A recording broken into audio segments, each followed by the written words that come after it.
பிஸ்மில்லாஹிர்ரஹ்மானிர்ரஹீம். அஸ்ஸலாமு அலைக்கும் வரஹ்மத்துல்லாஹி வபரகாத்துஹு. வணக்கம். நாம் இப்போது சோஷியல் டிவியினுடைய ஆளுமையின் அறிமுகம் நிகழ்ச்சியில் இணைந்து கொண்டிருக்கின்றோம். எமோடு இணைந்திருக்கின்றார் A.M. அப்துல்லா ஹாஃபில் அவர்கள் எமோடு இணைந்து கொண்டிருக்கின்றார்கள். அஸ்ஸலாமு அலைக்கும் அப்துல்லா. வலைக்கும் அஸ்ஸலாம் வரஹ்மத்துல்லாஹி வபரகாத்துஹு. அமீர் முஹம்மது அப்துல்லா. என்னுடைய வாப்பா மேசன் தொழில் செய்துட்டு இருக்காங்க. உம்மா வீட்டில் 3 பேர் நாங்கள். ஃபர்ஸ்ட் என்னுடைய சகோதரர், அவர் திருமணம் செய்துட்டாரு. அடுத்த சகோதரி, அவங்களுமே திருமணம் செய்துட்டாங்க. 3வது நான். பிறந்ததுலேருந்து 2 கண் பார்வைகளுமே தெரியாது. நான் பிறந்தது 6 மாத குழந்தையாக பிறந்தேன். பிறக்கும்போது 250 கிராம். இது எல்லாமே சொல்லப்படுகின்ற காரணங்கள் மரத்திலிருந்து காய்ந்த இலை விழுவதாக இருந்தாலும் இறைவனின் நாட்டம் வேண்டும் அல்லவா? அது இறைவனின் நாட்டம் தான். சரி, உங்களுடைய வாழ்க்கை பயணம், நீங்க இப்ப நாங்க எல்லோருமே உலகத்தை பார்க்கும்போது நீங்கள் உலகம் எவ்வாறு இருக்கும் என்று உங்கள் மனதில் நினைத்திருக்கிறீர்களா? நல்ல கேள்வி. உலகத்தில் இதுவரைக்கும் நான் எந்த ஒரு விடயத்தையும் பார்த்ததில்லை. நான் எப்படி இருப்பேன் அப்படின்னு சொல்லி கூட எனக்கு தெரியாது. சந்தோஷமா சொல்வேன். ஏன்னா அப்படின்னா, உலகத்துல கண் பார்வை இல்லாத படைச்சது இறைவன். அவனுக்கு தெரியும், நம்மை படைத்த இறைவனுக்கு தெரியும் நம்மை எப்படி வாழ வைக்க வேண்டும் என்று. அதனால் எனக்கு கவலை இல்லை. உலகம் எப்படி இருக்கும் என்று நான் பார்க்க ஆசைப்பட்டதில்லை. ஆனால் சொல்வதை எல்லாம் கேட்டிருக்கிறேன். பொக்கிஷமாக கிடைத்த சில உறவுகள் உலகத்தை பற்றி சொல்ல கேட்டிருக்கின்றேன். உலகத்தில் இருக்கின்ற உருவங்கள் எப்படி இருக்கும், மனிதர்கள் எப்படி இருப்பார்கள், ஒரு மனிதனுடைய முகம் எப்படி இருக்கும், உலகத்தில் இருக்கின்ற மிருகங்கள் எப்படி இருக்கும், சொல்வதெல்லாம் கேட்டிருக்கின்றேன். அழகாக இருக்கும். என்னுடைய உலகம் இதுவரைக்கும் சத்தங்கள், ஒலிகள் நிறைந்ததாகத்தான் இருக்கிறது. நான் கேட்டு வளர்ந்ததெல்லாம் சவுண்ட் அப்படிங்கிறது மட்டும்தான். எனக்கு இந்த உலகம் பிடிச்சிருக்கு, அழகா இருக்கு. சரி, பாடசாலைகள் படித்திருக்கிறீர்கள் அல்லவா? உங்களுடைய பாடசாலையில் முதல் கட்டடம் எப்படி இருந்தது அப்படிங்கிறது, நீங்க பார்வை இல்லாதவராக நீங்கள் பாடசாலைக்கு எப்படி சென்றீர்கள்? பல பாடசாலைகள், முக்கியமாக பாடசாலைகள்ல நிறைய பேர் இப்ப பாடசாலைக்கு போகக்கூடிய வழிகளாக இருக்கட்டும் அல்லது பாடசாலைகள்ல இருக்கக்கூடிய கட்டடங்கள், இப்பொழுதெல்லாம் நான் கூட ரொம்ப ஏங்கி கொண்டிருக்கக்கூடிய ஒரு முக்கியமான விடயம் அப்படின்னு பார்க்கக்குள்ள, பாடசாலை காலத்தை சிறப்பான முறையில நாங்கெல்லாம் பாடத்துக்கு இருக்கமோ இல்லையோ, ஆனா பாடசாலை காலத்துல சும்மா அந்த ஃப்ரெண்ட்ஸோட அந்த கிரவுண்டுகள்ல சுத்தி திரிஞ்சு, உங்களுக்கு தெரிந்திருக்கும் அப்படின்னு நாங்களும் நம்புகின்றோம். அப்படியே சுத்தி திரிஞ்சு கொஞ்சம் ஃபன்னா இருந்த நாட்கள், அதை மறக்க முடியாமல் இப்பொழுது தவித்துக் கொண்டிருக்கின்றோம். உங்களுடைய பாடசாலை காலம் எவ்வாறு இருந்தது? உங்களுக்கு நண்பர்கள் எல்லாம் இருந்திருக்கிறார்களா? நண்பர்கள் எல்லாம் இருக்கின்றார்கள். பாடசாலையுடைய முதல் நாள் பற்றி அது நான் சொல்லியிருந்தேன். அதெல்லாம் மறக்க முடியாத ஒரு காலம். அதற்கு பிறகு கூட எங்களுடைய பாடசாலை, நான் படித்தது மாவடிப்பள்ளியில் இருக்கின்ற கம்மல் அஷ்ரப் மகாவித்யாலயத்தில தான் படித்தேன். அந்த பாடசாலையிலே 5ஆம் தரம் வரைக்கும் படித்தேன். இடையிலே ஒரு விடயத்தை இந்த இடத்திலே ஞாபகப்படுத்த வேண்டும். இந்த பிரதேசத்திலே ஒரு ஆங்கில மொழியிலே கற்றுக் கொடுக்கின்ற ஒரு பாடசாலை இருந்தது. ஓகேவா? அந்த பாடசாலைக்கு படிக்க வேண்டும் என்றால் எனக்கு ஆங்கிலம் படிக்க வேண்டும், அதோடு மார்க்கத்தோடு இணைந்து படிக்க வேண்டும் என்ற ஆசை. அந்த பாடசாலைக்கு இணைந்து கொள்வதற்காக நானும் என்னுடைய தாயும் தந்தையும் போயிருந்தோம். போயிட்டு எங்களோட வாப்பா பேசினாங்க, இவருடைய பேர் அப்துல்லா, இவருக்கும் இந்த பாடசாலையில் இணைத்து படித்து கொடுக்க வேண்டும் என்று. அவர்கள் கொஞ்ச நேரம் வெயிட் பண்ணுங்க அப்படின்னு சொல்லிட்டு பிறகு அதிபர் வந்தாரு. பிரின்சிபல் என்ன விஷயம் சொன்னார் தெரியுமா? அது அந்த இடத்திலே நானும் இருந்தேன். தரம் 3 படிக்கின்ற நேரம். இதெல்லாம் ஞாபகம் இருக்கிறது உள்ளத்திலே, அழகான நினைவுகளை.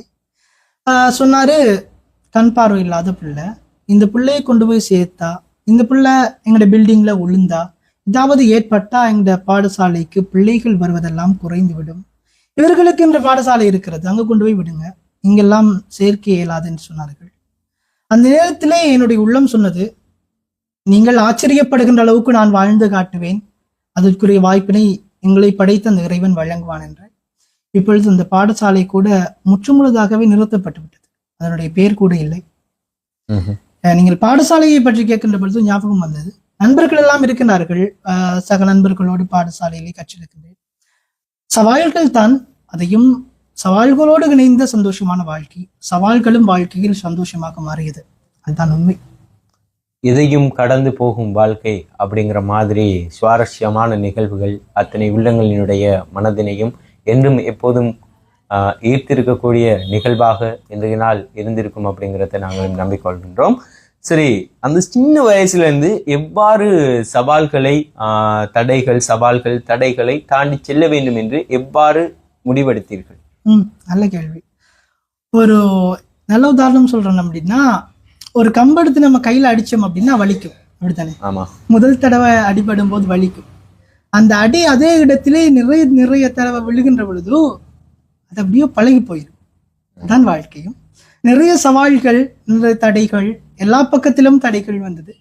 அதையெல்லாம் வாழ்க்கை ஒரு கட்டத்திலே பழகி போய்விட்டது. அதெல்லாமே நமக்கு வலிமைதானே அப்படின்னு சொல்ற அளவுக்கு போயிட்டு. ஆமா. சரி, நிறைய பேர் இப்போ என்ன செய்யறாங்க அப்படின்னு பார்த்தீங்கன்னா, உங்களுக்கெல்லாம் வந்துட்டு இருண்டதொரு வாழ்க்கையாக இருந்து கொண்டிருக்கின்றது. இருண்டதொரு வாழ்க்கையாக இருந்தாலும் இப்பெல்லாம் நிறைய பேர் என்ன செய்யறாங்க அப்படின்னு பார்த்தீங்கன்னா, சமூக வலைத்தளங்கள்ல நிறைய சீர்கேடான விடயங்களை எல்லாம் செய்து கொண்டிருக்கின்றார்கள். கண் பார்வை இருக்கின்றது என்று அப்படி செய்கிறார்களா என்று தெரியவில்லை. ஆனால் சீர்கேடான விடயங்களை நிறைய உறவுகள் செய்து கொண்டிருக்கின்றார்கள். அவர்களுக்கு எதை எடுத்து வைக்க நினைக்கிறீர்கள்? நான் சொல்லுகின்றபடியும் உலக வாழ்க்கை கண் பார்வை இல்லாததுக்கான காரணத்தையும் சொல்வதாக இருந்தேன். என்று சொன்னால், எனக்கு கண் பார்வை கிடைக்க வேண்டும் என்று சொல்கிறவர்களுக்கு நான் கேட்கின்ற ஒரே கேள்வி, என்னிடத்திலே கண் பார்வை கிடைக்க வேண்டும் என்று நீங்கள் ஆசைப்படுவதற்கான காரணம் என்ன? இப்பொழுதும் சந்தோஷமாக இருக்கின்றேன், என்னுடைய வாழ்க்கையை நான் வாழ்ந்து கொண்டிருக்கின்றேன், இது எனக்கு பிடித்திருக்கிறது, அதனால் நான் வாழ்கின்றேன். கண் பார்வை கிடைக்க வேண்டும் என்று யாரும் பிரார்த்திக்க தேவையில்லை. அதோடு இணைந்து நான் சொல்ல வந்த விடயம், உலகம் முடிந்து போகக்கூடியது, வீணானது, விளையாட்டானது. உலகத்தை பார்த்தாலும் கொஞ்ச காலம்தான் வாழப் போகிறோம், பார்க்காவிட்டாலும் இந்த சவால்களை எல்லாம் கடந்தும் கொஞ்ச காலம்தான் வாழப் போகின்றோம். அதனால் இந்த வாழ்க்கை முடிந்து போகக்கூடிய வாழ்க்கை. இதற்கு பிறகு ஒரு வாழ்க்கை இருக்கிறது. அந்த வாழ்க்கைக்கு தயாராக வேண்டிய ஒரு வாழ்க்கை தான் இந்த வாழ்க்கை. இதுதான் உலகம், இதுதான் நமக்கானது என்று நினைத்து வாழ்ந்து விட வேண்டாம். கொஞ்சம் இறைவனை பற்றியும் யோசியுங்கள். படைத்து அனுப்பியிருக்கிறான் வாழ்வதற்காக அல்ல, ஒரு வாழ்க்கையை தயாரிப்பதற்காக. அந்த நம்பிக்கை இருந்தால் அதிகமாக சமூக வலைதளங்களில் இப்படி சீர்கட்டு போயிருக்க மாட்டார்கள் என்று நினைக்கின்றேன். சரி, நிச்சயமாக அப்துல்லா. நாங்க உங்களை அப்துல்லா அப்படின்னு சொல்றதை விட ஒரு மக்களினிடத்துல மோட்டிவேஷனல் ஸ்பீச்சர் அப்படின்னு சொல்லலாம் இல்லையா? உங்களுடைய சொல்லுங்க. சரி, ஏதோ அப்படின்னு இல்லை, நீங்க வந்துட்டு உங்களுடைய காணொளி பதிவுகள்லையாக இருக்கட்டும் அல்லது நீங்கள் எத்தி வைக்கக்கூடிய விடயங்கள்லையாக இருக்கட்டும், நிறைய விடயங்கள்ல வந்துட்டு மோட்டிவேஷனலான ஸ்பீச்களை கொடுத்து கொண்டிருக்கின்றீர்கள். மோட்டிவேஷன் மக்களுக்கு இடத்துல நிறைய விடயங்கள் மக்கள் நினைத்து கொண்டிருப்பார்கள். இவ்வாறான சவால்களையும் இவர்கள் தாண்டி கொண்டு செல்கின்றார்கள். முக்கியமாக நாங்கள் சொல்ல வேண்டிய விடயம் இந்த இடத்துல, கண் பார்வை இல்லை என்று நினைத்து வாழ்கின்றார்களா வாழவில்லையா அப்படிங்கிறது எங்களுக்கு தெரியவில்லை. ஆனால் நிறைய பேர் நிறைய விடயங்களை நாங்கள் பார்த்திருக்கின்றோம். மாற்றுத்திறனாளி என்பவர்களையே இந்த சமுதாயம் ஒரு கேள்விக்குறியாக பார்த்து கொண்டிருக்கின்றார்கள். இதற்கு நீங்கள் சொல்லக்கூடிய விடயம் என்ன? மோட்டிவேஷன் துறையை பற்றி கொஞ்சம் சொல்லுகின்றேன். மோட்டிவேஷன் துறையிலேயே பயணிக்க வேண்டும் என்ற ஆர்வம் வாழ்க்கையில் அதிகமான சவால்களை கடக்கின்ற பொழுதோ, இது நமக்கு மட்டுமான சவால்கள். இப்பொழுது எனக்கும் இந்த சவால்கள் வரும், இன்னொருவருக்கும் வரும். அவர் நினைத்து விடக்கூடாது இது எனக்கு மட்டும்தான் வருகிறது என்று சொல்லி. கண் பார்வை இல்லாமலே இவ்வளவு சவால்களை கடந்து அந்த இறைவனின் உதவியோடு வாழ்கின்றேன், நீங்களும் வாழ முடியும். அது நம்பிக்கை இருந்தது. அதனால் தான் மோட்டிவேஷன் துறையிலே பயணிக்க வேண்டும் என்ற ஆர்வம். என்னுடைய எதிர்கால கனவு கூட உலகளாவிய ரீதியிலே மோட்டிவேஷன் துறையிலே உயர்ந்த இடத்துக்கு செல்ல வேண்டும், வாய்ப்புகள் கிடைக்க வேண்டும், பிரார்த்தியுங்கள். அதே போல நான் சொல்லுகின்ற விடயம், கண் பார்வை இழந்தவர்களை நீங்கள் ஒரு மாற்று கண் கொண்டும் பார்க்க வேண்டாம். கண்ணை மூடி விட்டு ஒரு நிமிடம் வாழ்ந்து பாருங்கள். அந்த வாழ்க்கையை தான் நாங்கள் இவ்வளவு காலமாக வாழ்கின்றோம். அப்படி இருந்தால் நீங்கள் மாற்று கண் கொண்டு பார்ப்பதற்கு எதுவும் இல்லை. நாங்களும் உங்களை போன்று சமமானவர்கள் தான். நிச்சயமாக நிறைய பேர் வந்துட்டு மின்சாரம் இல்லாத போது அந்த பவர் கட் ஆகும், தெரியும் தானே?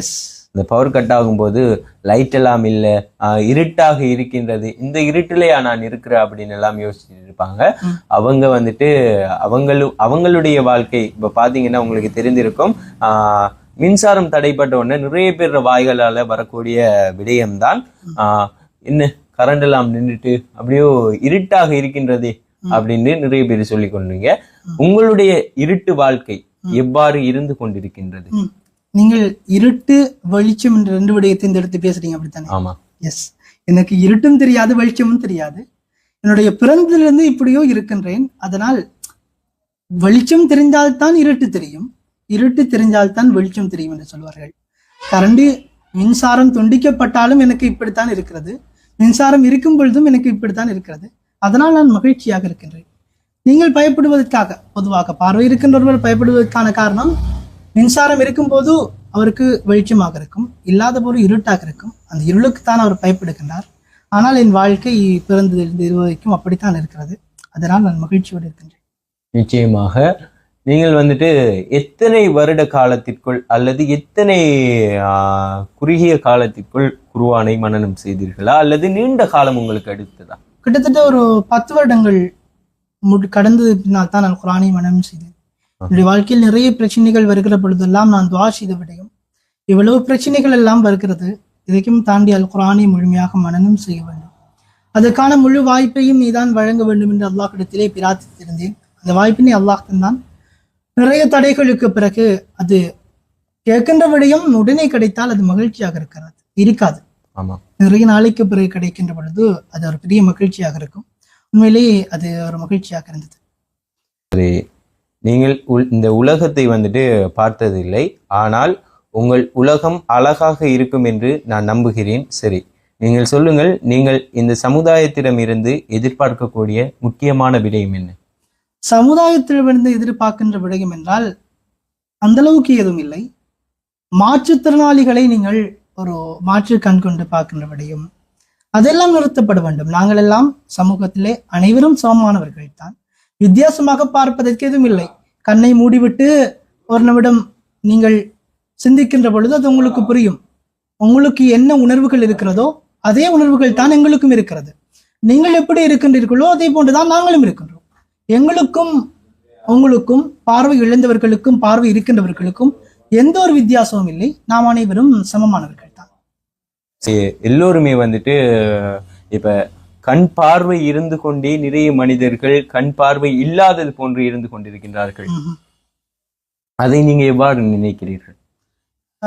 உலகத்தில் எல்லோரும் மனிதர்களாக பிறந்தவர்கள், அனைவரும் சமமானவர்கள். என்னை பற்றி நான் சொல்லுகின்ற விடயம், கண் பார்வை இழந்தவர்களும் கண் பார்வை இல்லாதவர்களும் நாங்களும் சமமானவர்கள் தான். ஏனென்றால் எல்லாருடைய உடம்பிலும் ஒரே நிறம் கொண்ட ரத்தம் தானே ஓடிக்கொண்டிருக்கிறது. அப்படி என்றால் ஏன் வித்தியாசமாக பார்க்க வேண்டும்? அதுதான் எங்களுடைய கேள்வியாக இருக்கிறது. ஆமாம், நிச்சயமாக. சரி அப்துல்லா, நீங்கள் கூறக்கூடிய பதில்கள் அனைத்துமே மிகவும் பார்ப்போரை சுவாரஸ்யமாக பார்க்கக்கூடியவாறு இருந்து கொண்டிருக்கின்றது.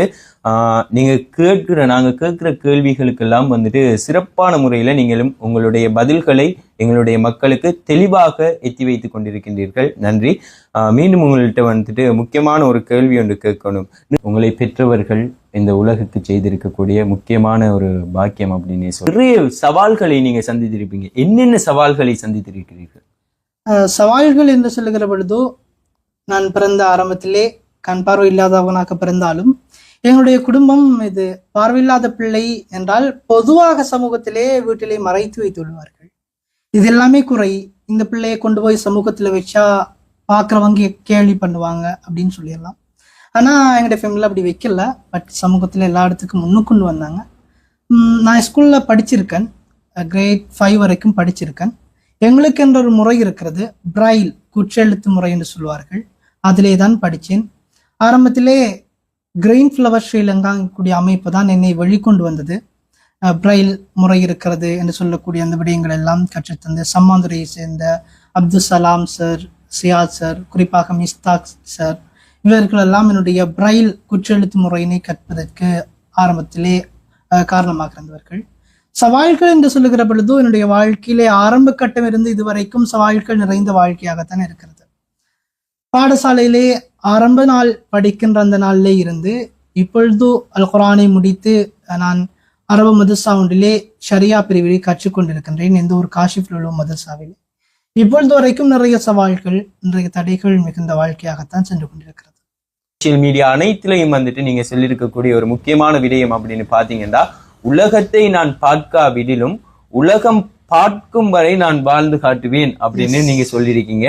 நிச்சயமாக அது என்னுடைய மனதினை கவர்ந்து கொண்டிருக்கின்றது. இன்னும் சொல்ல போகணும், எவ்வாறு நீங்க இப்ப உங்களுடைய வாழ்க்கை பயணத்தில் பல சவால்களாக இருக்கட்டும் அல்லது பல தடைகளாக இருக்கட்டும் பல போராட்டங்களாக இருக்கட்டும் அனைத்தையும் கடந்துதான் வந்திருப்பீர்கள் இல்லையா? நிச்சயமாக. நீங்க சொன்ன அந்த விடயத்துக்கு ஒரு கதை இருக்கிறது, சொல்லவா? சொல்லுங்க. ஓகே. உலகத்தை பார்க்க வேண்டும் என்பது என் ஆசை அல்ல, உலகமே ஆச்சரியப்படும் அளவுக்கு வாழ்ந்து காட்ட வேண்டும் அப்படின்னு சொல்லி இந்த எல்லா சோசியல் மீடியாவிலையும் எபோட்டா போட்டிருப்பேன், பார்த்துருப்பீங்க. அதுக்கு என்ன அப்படின்னா, நான் ஸ்கூல் போன முதல் நாள் உங்களுக்கு ஞாபகம் இருக்கா? கிரேட் 1. அதனுடைய வாழ்க்கையில இப்போ வரைக்குமே ஆழமா பதிந்தது. ஏனென்றால் ஆரம்பத்திலேயே தடைகள், சவால்கள். அந்த நேரத்திலே சுருக்கமாக சொல்கின்றேன், இதை பற்றி என்னுடைய வீடியோக்களே சொல்லியிருக்கின்றேன்.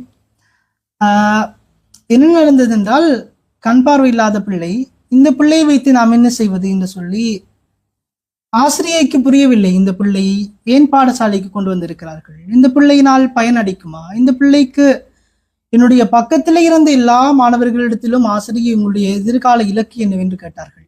ஆனால் என்னிடம் கேட்கவில்லை. எல்லா மாணவர்களிடம் பேசிய ஆசிரியை என்னை மற்றும் ஏதோ ஒரு மாற்று கண் கொண்டு அந்த முதலாம் தரத்திலே பார்த்தார். அதனுடைய உள்ளத்திலே இப்பொழுது வரைக்கும் ஞாபகம் இருக்கிறது. அதை கேட்டுவிட்டு என்னுடைய உம்மா சொல்வா, நீ உலகத்தை பார்க்கலன்னா நீ கவலைப்படாத, உலகமே ஆச்சரியப்படுற அளவுக்கு நீ வாழ்ந்து காட்டணும் அப்படின்னு சொல்லி எல்லாமே. அதுதான் என்னுடைய உள்ளத்திலேயும் ஆழமாக பதிந்தது. சரி, உண்மையிலேயே பெற்றவள், உண்மையில் யாராக இருந்தாலும் பெற்றவள் உண்மையில் ஒரு தெய்வத்திற்கு சமம் அப்படின்னு சொல்லுவாங்க. சரி, முக்கியமாக நாங்கள் உங்கள்கிட்ட கேட்கக்கூடிய ஒரு விடயம், நீங்கள் அல் குர்ஆனை முழுமையாக மனனம் செய்திருக்கிறீர்கள். அதை எவ்வாறு மனனம் செய்திருக்கிறீர்கள்? முக்கியமாக இந்த காலத்துல போதை வஸ்து அப்படிங்கிறதுக்கு மக்கள் சிறார்களாக இருக்கட்டும் அல்லது பெரியவர்களாக இருக்கட்டும் நிறைய பேர் வந்துட்டு இப்ப போதை வஸ்து அப்படிங்கிறதுக்கு வந்துட்டு அடிமையாக இருந்து கொண்டிருக்கின்றார்கள். ஒரு அல் குர்ஆனை முழுமையாக மனனம் செய்திருக்கிறீர்கள். இதை பற்றி எத்தனை காலமாக நீங்கள் அல் குர்ஆனை மனனம் செய்திருந்தீர்கள்? எவ்வாறு உங்களுடைய குர்ஆனை நீங்கள் கற்க வேண்டும் என்று எவ்வாறு உங்களுக்குள் ஆர்வம் ஏற்பட்டது? அதை கொஞ்சம் மக்கள்கிட்ட எத்தி வைக்க முடியுமா? அல் குர்ஆனை பாடமாக்குகின்ற ஆர்வம் 4 வயதிலே என்னுடைய சகோதரிக்கு ஒரு ஆசிரியர் அபு பைதா ஹஸரத்னு சொல்லக்கூடிய அவர் எங்களுடைய வீட்டுக்கு வந்து ஓதி கொடுப்பாரு. அதை நான் கேட்டுக்கொண்டிருப்பேன். அதுக்கு பிறகு அல் குர்ஆனை பாடமாக்க வேண்டும் என்ற ஆசை வந்தது. குறிப்பாக மாவடிப்பள்ளியில் இருக்கின்ற குலியத்து சாத் அரபு கல்லூரியிலே இணைந்து கொண்டேன். அங்கு ஓதிக்கொண்டிருக்கும் போது சில தடைகள், சவால்கள். என்னால் நான் கேட்டுத்தான் பாடமாக்குவேன். பாடத்தை ஒருவர் சொல்லி தருவார், அதை நான் கேட்டு ஓதுவேன். அதே நேரத்திலே ரெக்கார்டர் யூஸ் பண்ணுவோம், ஃபோன் யூஸ் பண்ணுவோம், அப்படியான டிவைஸ்கள் யூஸ் பண்ணி தான் பாடமாக்குவோம். இதுக்கென்று எங்களுடைய குடும்பத்தினர்களும் யாராவது உழைத்திருக்கிறார்கள். ஏனென்றால் ஃபோன்லாம் யூஸ் பண்ணி ரெக்கார்டர்லாம் யூஸ் பண்ணும்போது ஒரு ஹெவி யூஸாக இருக்கும், அப்படித்தானே, அதிகமாக யூஸ் பண்ண வேண்டியதாக இருக்கும். அந்த நேரத்திலே அது சில நேரத்திலே பழுதடைந்து விடும். வீட்டை வந்து எங்களுடைய தந்தையிடம், வாப்பாவிடம் சொல்வேன், ரெக்கார்டர் பழுதா போயிட்டு, ஏன் பழுதாக்கினெல்லாம் கேட்க மாட்டாங்க, அடுத்த ரெக்கார்டர் எங்க வாங்கலாம் அப்படின்னு சொல்லித்தான் பார்ப்பாங்க. அதுக்கு பிறகு பிரைல் குர்ஆனை கற்றிருந்தேன். எங்களுக்கு இந்த குர்ஆன் இருக்கிறது, கையால் தொற்றுத்தான் ஓதுவோம், குற்றெழுத்து. அதனை அக்கறை பற்றியில இருக்கின்ற நுஸ்ரத் எங்கக்கூடிய மாலிமா அவரிடத்திலே கற்றிருந்தேன். என்னுடைய உம்மா நானும் என்னுடைய மாமா அவருடைய ஆட்டாவிலே சென்றுதான் அந்த குர்ஆனை கற்று வந்தோம். இப்படி அல் குர்ஆனுடைய கற்பதற்கென்று நிறைய தடைகள். அதற்கு பிறகு மஹாசனுல் உலூம் இஸ்லாமிய கல்லூரி பாலமுனையிலும் இணைந்து கொண்டேன். அங்கும் கொஞ்ச நாள் ஓதிவிட்டு சில தடைகள் வந்தது. அதற்கு பிறகு எங்களுடைய ஊர்ல இருக்கின்ற மன்பவுல் ஹிதாயா இஸ்லாமிய கல்லூரியிலே என்னுடைய மச்சான் இடத்திலே அல் ஹாஃபிஸ் மௌலவி NMM ஃபாரிஸ் தப்லீகி ஹஸ்ரத் அவர்களிடத்திலே அல் குர்ஆனை முடித்திருந்தேன். ஒரு சந்தோஷமான விடயம். பல சவால்களையும் தாண்டி எங்களுடைய மக்களுக்காக பல குரல்கள் என்றென்றும் ஒலித்து கொண்டிருக்கும் அப்படிங்கிறத நாங்கள் இந்த இடத்துல இருந்து அப்துல்லாவிடம் இருந்து கற்றுக்கொண்டிருக்கக்கூடிய ஒரு பாடமாக இருந்து கொண்டிருக்கின்றது. பார்வை இல்லாதவர்களுக்கு நீங்கள் என்ன விடயங்களை சொல்ல ஆசைப்படுகிறீர்கள்? கண் பார்வை இல்லாதவர்கள், கண் பார்வை இருக்கின்றவர்கள் என்று சொல்லி சமூகம் ஒரு கண் கண்டு பார்த்தாலும் நான் சொல்லுகின்ற விடயம், உங்களுக்கு பிறப்பிலிருந்து கண் பார்வை இல்லை, இது இறுதியிலும் இடையிலும் கண் பார்வை இல்லாமல் போகலாம். ஆனால் இது ஒரு குறை அல்ல. என்னை பொறுத்தளவிலே இது குறையல்ல. என்னிடம் நிறைய பேர் கேட்பார்கள், நீங்கள் கண் பார்வை வேண்டாம் என்று சொல்வதற்கு காரணம் என்ன? நான் சொல்லுகின்ற விடையும், எனக்கு யாரும் துவா செய்யக்கூடாது, கண் பார்வை கிடைக்க வேண்டும் என்று தான் சொல்லுவேன். எல்லாருமே கிடைக்க வேண்டும் என்று ஆசைப்படுவார்கள், நான் அதை வேணாம் என்று சொல்கின்றேன். இதுக்கெல்லாம் காரணத்தையும் சொல்கின்றேன். அதுக்கு முதல் கண் பார்வை இல்லாதவர்களுக்கு சொல்கின்ற விடயம், உங்களுக்கு வாழ்க்கையில் நிறைய தடைகள் வரும், நிறைய ஒதுக்கப்படுவீர்கள். சமூகம் ஒவ்வொரு மாதிரியாக பேசலாம். ஆனால் இதையும் தாண்டி வாழ வேண்டிய கடமை உங்களுக்கு இருக்கிறது. கண் பார்வை இல்லை என்று கவலைப்பட வேண்டாம். உங்களுக்கு என்ற எல்லா விடையும் இருக்கிறது. படிக்கிறதுக்குரிய வாய்ப்பு இருக்கிறது, ஆண் இருக்கிறது, எல்லாருக்கும் திறமை இருக்கிறது. அதனை வெளிக்கொண்டு வாருங்கள். கவலைப்பட வேண்டாம். இது இல்லை என்று கவலைப்படாமல் இல்லாமல் எப்படி வாழலாம் என்று முயற்சியுங்கள்.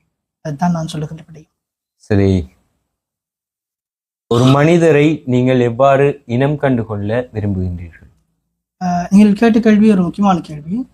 ஒருவர் என்னோடு பேசுகின்ற பொழுதோ அவருடைய குரல் எனக்கு உள்ளத்திலே பதிந்துவிடும். அந்த குரல் எனக்கு அல்லாஹ்வின் உதவியோடு ஞாபகம் இருக்கும். அதற்கு பிறகு அவர் எவ்வளவு நாளைக்கு பிறகு அவரை பேரை சென்னாலும் அவரை சந்திக்கின்ற பொழுது அது ஞாபகம் வந்துவிடும்.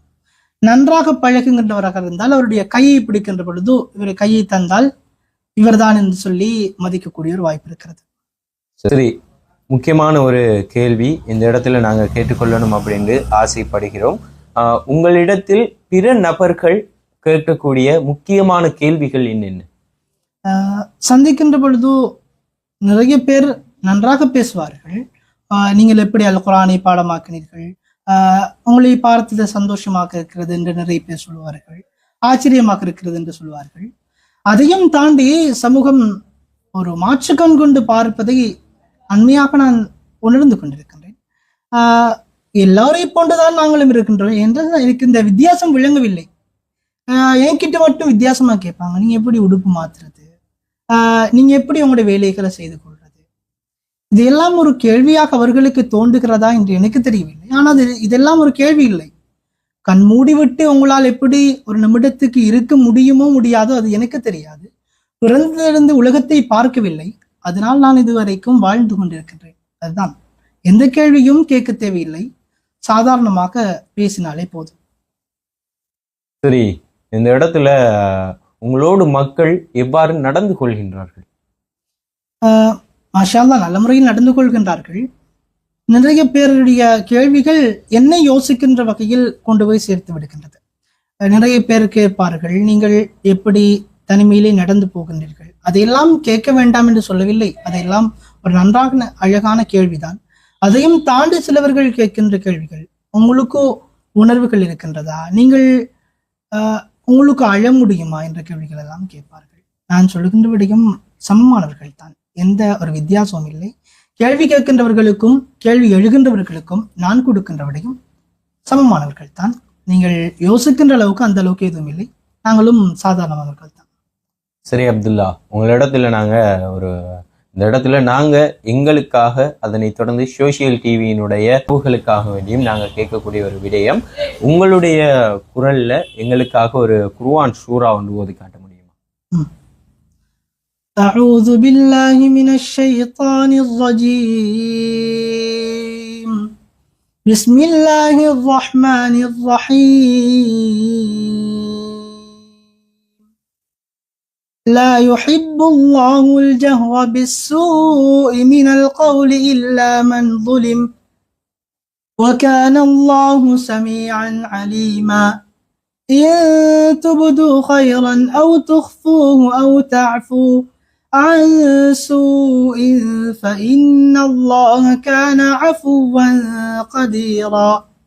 إن الذين يكفرون بالله ورسله ويريدون أن يفرقوا بين الله ورسله ويقولون نؤمن ببعض ونكفر ببعض ويريدون أن يتخذوا بين ذلك سبيلا أولئك هم الكافرون حقا وأعتدنا للكافرين عذابا عليما.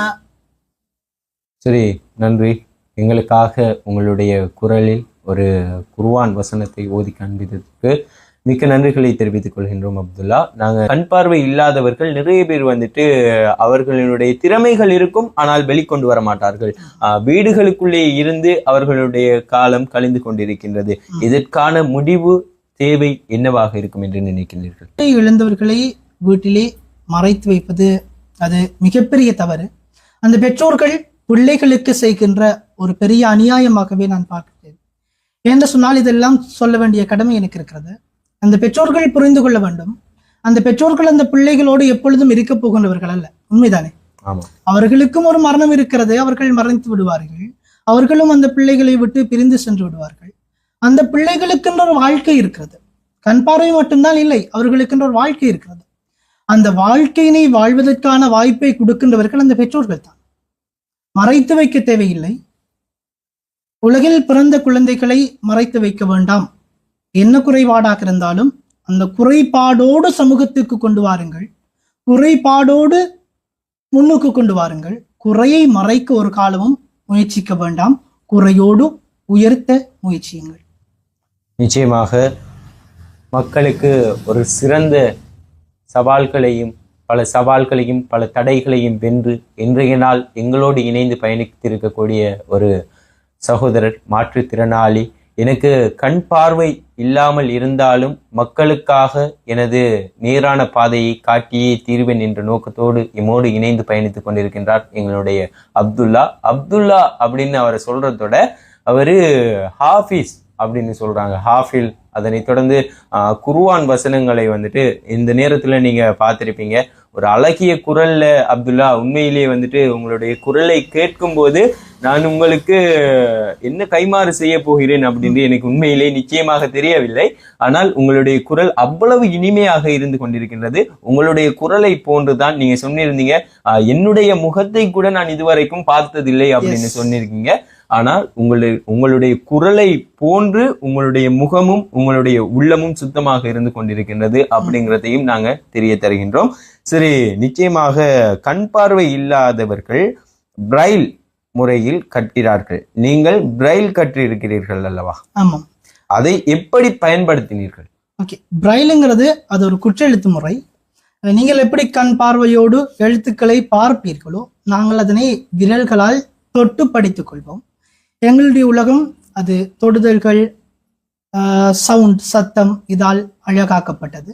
அதனால் பிரைலுங்கிறது ஒரு குற்றெழுத்து முறை. அதை பற்றிய முழுமையான வீடியோக்கள் என்னுடைய யூடியூப் சேனல்லே இஸ்லாமிக் இந்தியா என்ற சேனல்லே போட்டிருக்கிறோம். நாங்கள் குர்ஆன் ஓதுவது எப்படி, எங்களுடைய டைப்ரைடர் பயன்படுத்துவது எப்படி, நாங்களும் சாதாரணமாக தொலைபேசி பயன்படுத்துகின்றோம், அதை பற்றிய வீடியோக்கள் எல்லாம் போட்டிருக்கின்றோம். சரி, நிச்சயமாக எங்களோடு பயணித்துக் கொண்டிருக்கின்றார் எங்கள் அன்புக்கும் மதிப்புக்கும் உரிய அப்துல்லா ஹாஃபிஸ் அவர்கள் எங்களோடு இணைந்து பயணித்துக் கொண்டிருக்கின்றார். நிச்சயமாக அப்துல்லா, நீங்கள் வந்துட்டு நீங்க சோசியல் மீடியாவில் முக்கியமா பேசப்படக்கூடிய ஒரு நபராக இருந்து கொண்டிருக்கின்றீர்கள்.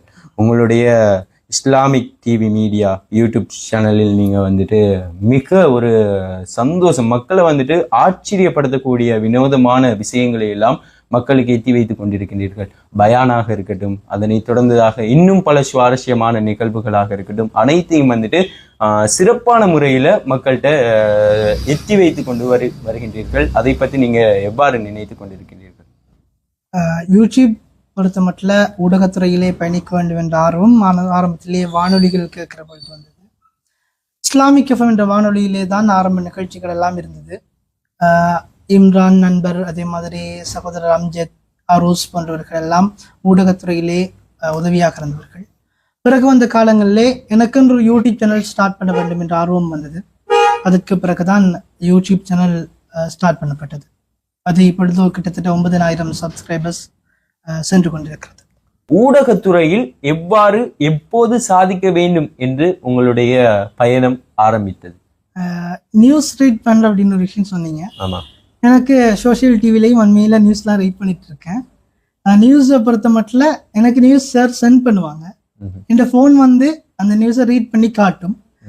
ஃபோன் ரீட் பண்ணி காட்டுறதையும் தாண்டி என்னுடைய ஃப்ரெண்ட்ஸ் ரீட் பண்ணி காட்டுவாங்க. அதை கேட்டு நான் வாசிப்பேன். வாழ்க்கையில் கிடைத்திருக்கின்ற சில பொக்கிஷமான உறவுகள், என்ன விடையும் என்றாலும் சில உறவுகள் அது நமக்கு கிடைத்த ஒரு பெரிய பொக்கிஷம் அல்ல. உறவுகள் தான் உலகிலே கிடைத்த பெரிய பொக்கிஷங்கள். சில உறவுகள் வாழ்க்கையிலே ஒரு அளவிட முடியாத விடயங்களை கொண்டு வந்த பொக்கிஷங்களாக இருக்கின்றது. நியூஸ் ரீட் பண்ற விடயம், என்னுடைய வாழ்க்கையிலே நிறைய விடயங்கள், எல்லாவற்றுக்கும் சில உறவுகள் உதவியாக இருக்கின்றது. அது அந்த கூலியினை அல்லாஹ் முழுமையாக வழங்க வேண்டும். கேட்டு ஒரு தடவை 2-3 தடவை நியூஸை கேட்டுட்டு அப்படியே ரீட் பண்ணிடுவேன். ஊடகத்துறை அது இஸ்லாமிக் எஃப்எம் என்று சொல்லியிருந்தேன். அதுக்கு பிறகு தொடர்ச்சியாக ஊடகத்துறையிலே பயணித்துக் கொண்டிருக்கின்றேன். நிச்சயமாக உங்களுடைய நீங்க வந்துட்டு இப்ப தனியாக யூடியூப் சேனல் எல்லாம் ரன் பண்றீங்க, அதுக்கு உதவியாக இருக்கக்கூடிய நபர்கள் எல்லாம் யார் யார்? ஸ்டார்ட்ல யூடியூப் சேனல் ஸ்டார்ட் பண்ற அந்த டைம்ல என்னுடைய நண்பர் இம்ரான் இடத்துல தான் அழைத்து கேட்டேன் யூடியூப் சேனல் ஸ்டார்ட் பண்ண அப்படின்னு சொல்லிட்டு. இம்ரான் என் அம்ஜத் ஃப்ரெண்ட்ஸ் 2 பேருமே அவங்க எல்லாமே நல்லா ஹெல்ப்பாக இருக்கிறாங்க. ரோஸ் ஸ்டார்ட்ல இருந்தாங்க, இப்பவும் இருக்காங்க ஃப்ரெண்ட்ஸா. அதே மாதிரி என்னுடைய சகோதரியின் மகன் ஜோதத்னு சொல்லக்கூடிய அவர் ஸ்டார்ட்ல வீடியோலாம் எடிட் பண்ணாரு. இப்போ அவரும் ஒரு மதரசாவில் ஓதிக்கொண்டிருக்கிறார். இப்பொழுதும் எங்களுடைய வீடியோக்கள் எல்லாம் எடிட் பண்றதுக்கும் இருக்கிறாங்க, எடிட் பண்ணிட்டு இருக்கிறாங்க. என்னுடைய ஃபோன் யூஸ் பண்ற விஷயம் நான் தானாக ஃபோன் யூஸ் பண்ணுவேன். யூடியூப் சேனல்லையும் வீடியோ அப்லோட் பண்ற விஷயங்கள் சில விஷயங்கள்லாம் நான் தான் பண்ணி கொண்டிருக்கிறேன். ஆமாம், நிச்சயமாக. இப்போ நிறைய பேர் நீங்க ஃபோன் யூஸ் பண்றேன், தனியாக யூஸ் பண்றேன் அப்படின்னு சொல்றீங்க. உங்களுடைய மொபைல் ஃபோனை வந்துட்டு இப்போ நிறைய பேர் இந்த மொபைல் ஃபோனை வச்சுட்டு என்னென்னலாம் செய்கிறாங்க அப்படின்னு உங்களுக்கு தெரிந்திருக்கும் அப்படின்னு நினைக்கிறேன். ஆனால் நீங்கள் வந்துட்டு மொபைல் ஃபோனை வச்சு முக்கியமான நிகழ்வுகள் மாத்திரம்தான் செய்து கொண்டிருக்கின்றீர்கள் அல்லவா? சரி, அந்த நிகழ்வுகளில் குறிப்பாக நாங்கள் கேட்கணும், உங்களுக்கு வீடியோ ஆடியோ எடிட் பண்ணி தரவர் யார்? என்னுடைய வீடியோ எடிட்டிங் ஆடியோ எடிட்டிங் நிறைய பேர் இருக்கின்றார்கள். குறிப்பாக ஆரம்பத்தில் என்னுடைய சகோதரி, என்னுடைய உம்மாவின் சகோதரியின் மகன் ஜோதத்னு சொல்லக்கூடியவர், என்னுடைய மாமாவுடைய மகன் மின்ஹார், சில பேர் குறிப்பிட வேண்டாமல் சில முக்கியமான உறவுகள் எல்லாம் வீடியோக்கெல்லாம் எடிட் பண்ணி தருவாங்க. வாழ்க்கையிலும் நிறைய விடயத்திலையும் உதவியாக இருக்கிறாங்க. நிச்சயமாக அவர்களுக்கும் இந்த இடத்துல ஏதாவது சொல்ல விரும்புகிறீர்களா? சொல்ல விரும்புகின்ற விடயம் என்றால் அவர்களுக்கு எல்லாருமே துவாசிங்க. நிச்சயமாக என்றும் எப்போதும் உங்களுக்காக ஒலித்துக் கொண்டிருக்கக்கூடிய உண்மையின் குரல் சோசியல் டிவியினுடைய ஆளுமை அறிமுகம் நிகழ்ச்சியில் அனைத்து உறவுகளையும் சந்தித்துக் கொண்டிருக்கின்றோம். பெற்றோர்கள் அப்படின்னு சொல்றீங்க, பெற்றோர்களுக்கு ஏதாவது சொல்ல விரும்புகிறீர்களா? எங்களுடைய பெற்றோர்களை பொறுத்த மட்டிலே எங்களுடைய குடும்பத்திலேயும் யாரும், குறிப்பாக நான் இந்த அளவுக்கு வந்ததுக்குரிய ஒரு முக்கியமான காரணம் அல்லாஹ்வுடைய நாட்டம். அதிகம் தாண்டி எங்களுடைய பெற்றோர்களும் குடும்பமும் ஒரு நாளும் ஒரு இடத்திலும் ஒதுக்கி முளைக்குள் வைக்கவில்லை, எல்லா இடத்திலும் கொண்டு வந்தார்கள். அந்த பெற்றோர்களுக்கும் என்னுடைய குடும்பத்திற்கும் எனக்காக உண்மையாக இருக்கின்ற உண்மையான உறவுகளுக்கு என்னுடைய ஆழ்ந்த நன்றிகளையும் பிரார்த்தனைகளையும் செய்து கொள்கின்றேன்.